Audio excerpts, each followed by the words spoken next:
আপনারা ইতিমধ্যেই জানেন যে দুর্গাপুরে খাইবার পাসের মেলা বসেছে, অর্থাৎ খাবারের মেলা, হরেক রকম খাবারের সন্ধান। আজকেই শেষ দিন, সরাসরি চলে যাব। আমাদের সঙ্গে রয়েছেন আমাদের প্রতিনিধি মনোজ বন্দ্যোপাধ্যায়। মনোজ, রবিবাসরীয় বিকেল, আজকে যে খুব ভিড় হবে সেটাই স্বাভাবিক। দেখাও সেই ছবিটা, একসঙ্গে এত খাবারের দোকান। একদমই, দেখো তোমার কথার রেস ধরেই বলি যে বছরের শেষ আজকে রবিবার, ঠান্ডা একদম জুবুথুবু 10 ডিগ্রি আশেপাশে দুর্গাপুরের তাপমাত্রা, এবং তার সাথে জমে উঠেছে দুর্গাপুরের দক্ষিণের খাইবার পাস। তুমি দেখতে পাচ্ছ যে বিকেলবেলা এখন তাতেই কিন্তু এখানে তিল ধারণের জায়গা নেই। একবার পিছন দিকে দেখাবো যে পিকনিকের মুডে রীতিমতো শতরঞ্চি নিয়ে, চাদর বিছিয়ে, পেপার বিছিয়ে নিজের নিজের পছন্দের খাবার, কোথাও ধোঁয়া ওঠা বিরিয়ানি থেকে শুরু করে কম্বো ফিশ ফ্রাই থেকে শুরু করে কোথাও কাবাব, সমস্ত রকমের খাবার এখানে যে যার পছন্দের খাবার নিচ্ছে এবং তারা উপভোগ করছে, এই শীত চেটে পুটে উপভোগ করছে। এবং তুমি জানো যে আজকে শেষ দিন দক্ষিণের খাইবার পাসের।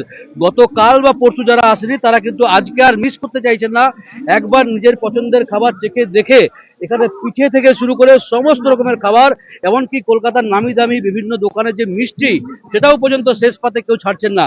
আমি একবার কথা বলবো কয়েকজনের সাথে। আপনি এসছেন অনেকক্ষণ ধরে, কি কি খেয়েছেন? মানে খেয়েছি তো মোটামুটি প্রায় সবগুলোই ট্রাই করার চেষ্টা করছিলাম। খেয়েছি বিরিয়ানি, সব পিঠে, তারপরে চিংড়ি, গোল্ডেন প্রন, মোটামুটি সবগুলোই ট্রাই করেছি। মানে একটা নিয়ে শেয়ার করে খেয়েছি, কারণ এত দোকান সম্ভব নয় সব খাবার খাওয়া।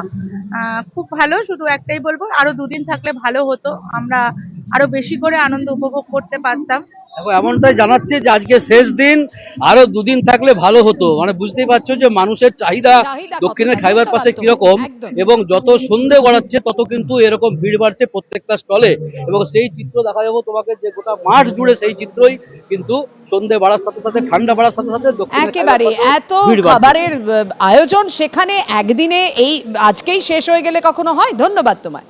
ভাঙড়ে তোলাবাজির অভিযোগ, কাঠগড়ায় তৃণমূলের উপপ্রধান, ফের তৃণমূল নেতার বিরুদ্ধে অভিযোগ। তৃণমূল নেতার বিরুদ্ধে তোলাবাজির অভিযোগ সামনে এসেছে ভাঙড়ের চন্দনেশ্বরে 50 কাঠা জমি কেনেন তপসিয়ার এক ব্যবসায়ী। আটার মিল তৈরি করবেন বলে ওই 50 কাঠা জমি কেনেন তিনি। জমি কেনার পর টাকা চাওয়া হয়েছে।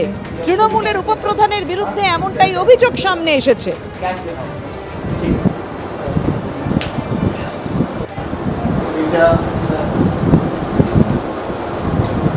ग्राम कष्ट दीजिए आप 3,000 रुपये सर, क्या चाहिए सर? ग्राम बनेगा ना जी सर, वो ऑनलाइन दे देंगे सर, वो भी ऑनलाइन दे देंगे या उसको भी कैश देना है? हाँ, कैश देना, पैसे देना, कैश देना होगा, ठीक है सर।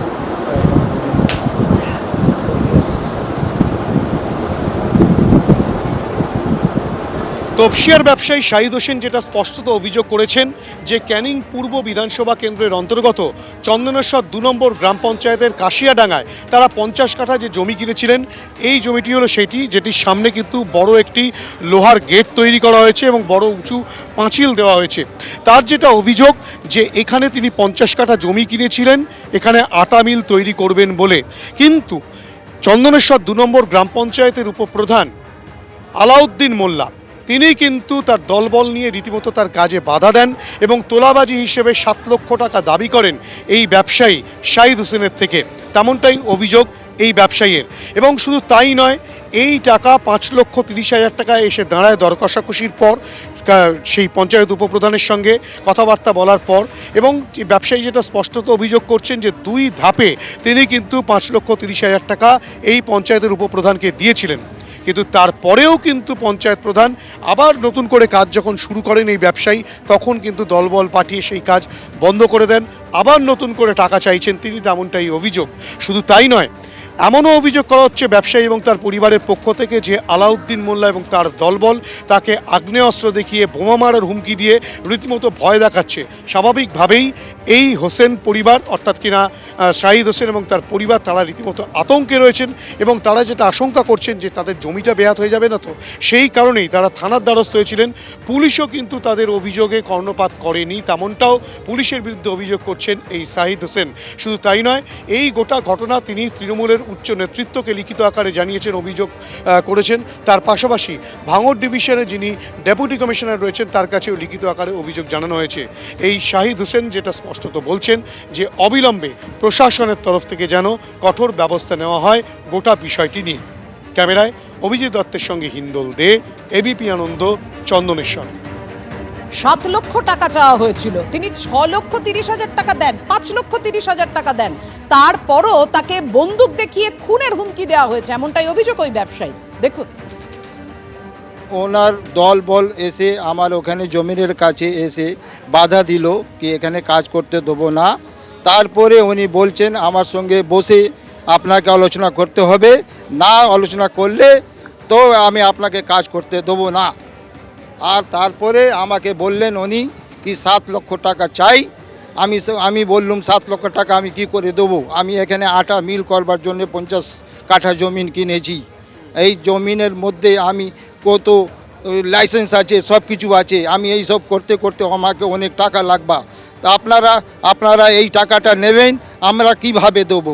তবে আমি ফের লাস্টে আমার ছেলে আর আমরা দুজনে আলোচনা করে আমি ওনাকে 5,30,000 ওতে ফাইনাল হলো। 2 পার্টে আমরা পেমেন্ট করেছি, 2 লাখ টাকা একবার, 3 লাখ টাকা একবার। হ্যাঁ, 30,000 পেমেন্ট করেছে, হ্যাঁ ক্যাশ পেমেন্ট করেছি। কার কাছে দিয়ে? আলাউদ্দিন মোল্লা, হ্যাঁ উপপ্রধান, ভাঙুর, চন্দ্রকেশ্বর 2, ওনার বাড়ি ওখানেই। তারপরে আমাদেরকে কাজ কিছু দিন করতে দিল, তারপরে ফের 15 দিন পরে ফের ওনার দল বল এসে আমার ফের কাজটা বাধা দিল আর বলে গুলি মেরে দেবো, বম মেরে দেবো। আমার 4-5-10টা লেবার ছিল, ওরা ভয় চলে গেছে, ওখানে কাজ করতে পারলো নি।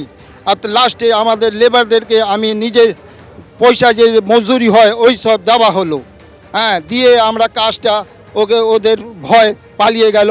আমরা বাপ বেটা আমরা নিজে পালালুম কি আমাদের জমিনটা দখল হয়ে যাবে, কিভাবে আমরা এখানে ব্যবসা করব। ব্যবসায়ীর ছেলে কি বলছেন এবার দেখুন।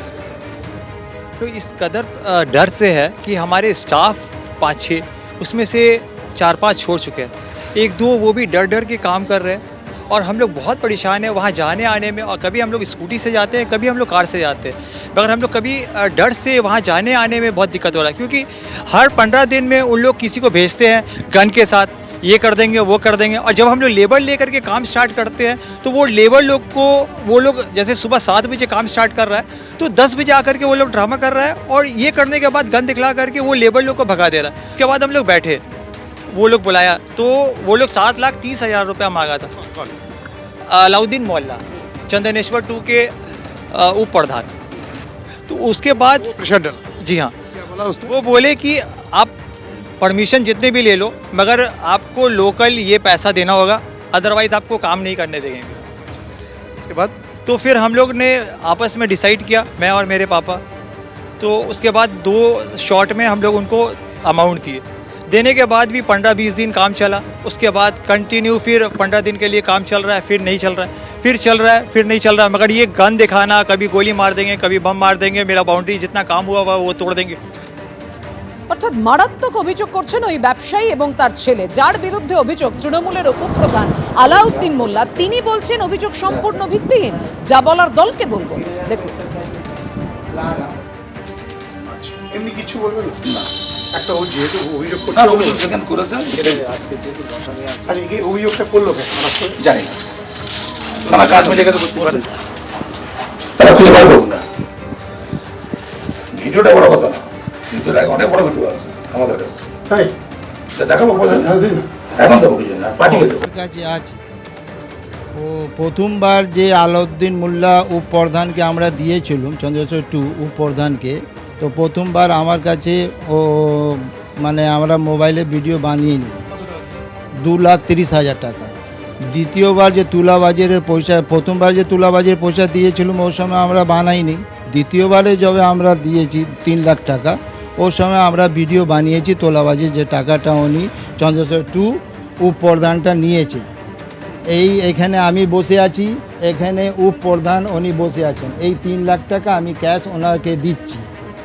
হ্যাঁ, এইটা আমি বানিয়ে রেখেছি যে বারবার উনি সব সময় আমার দিয়ে আগে 2,30,000 টাকা নিল, এবারে ওই জন্য আমি দ্বিতীয়বারে আমি তোলাবাজির টাকা 3 লাখ টাকা বানিয়ে রেখেছি।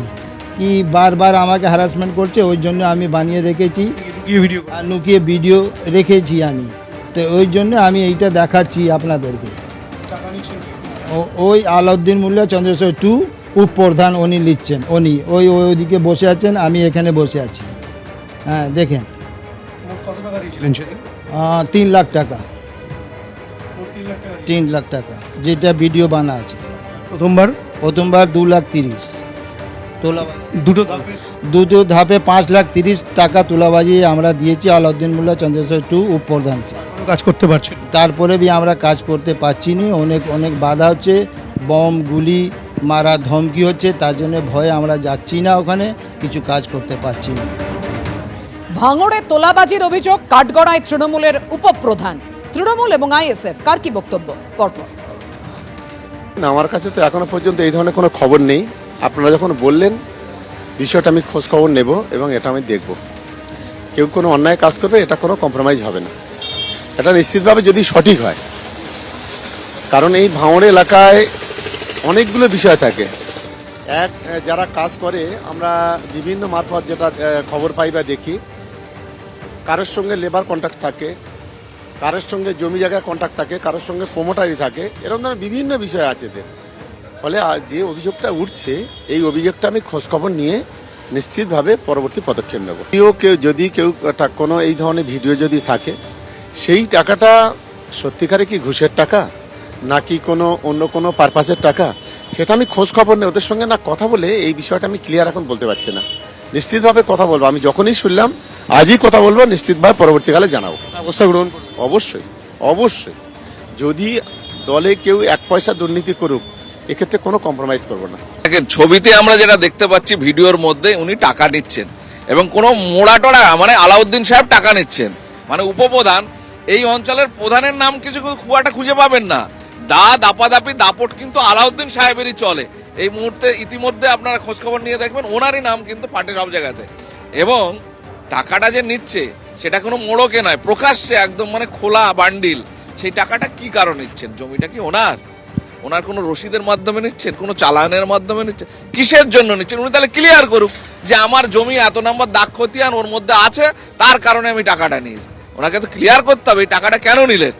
সুতরাং আমরা ইতিপূর্বে অনেক আগে থেকে বলছি যে তৃণমূল তোলাবাজি চুরির সঙ্গে যুক্ত, এবং এই ধরনের যে ছোট ছোট কারখানা যেগুলোতে মানুষের কর্মসংস্থান হয়, গরিব মানুষ সেখান থেকে রোজগার করে তার সংসার চলে, সেগুলো কিন্তু আস্তে আস্তে উঠে যাচ্ছে, বন্ধ হয়ে যাচ্ছে। ভালো করে খোঁজ নিয়ে দেখবেন, এই বাসন্তী হাইওয়ের পাশে থেকে শুরু করে আপনার এই এলাকাতে যত এই ধরনের কারখানা আছে বন্ধ যেগুলো বিশেষ করে হয়েছে, তাদের খোঁজ নিয়ে দেখবেন ইতিহাস কিন্তু একই কথা বলে, যে এরা তোলাবাজির জন্যই এই কারখানা ইন্ডাস্ট্রিগুলো বন্ধ হয়ে যাচ্ছে। এবিপি আনন্দ, এগিয়ে থাকে, এগিয়ে রাখে।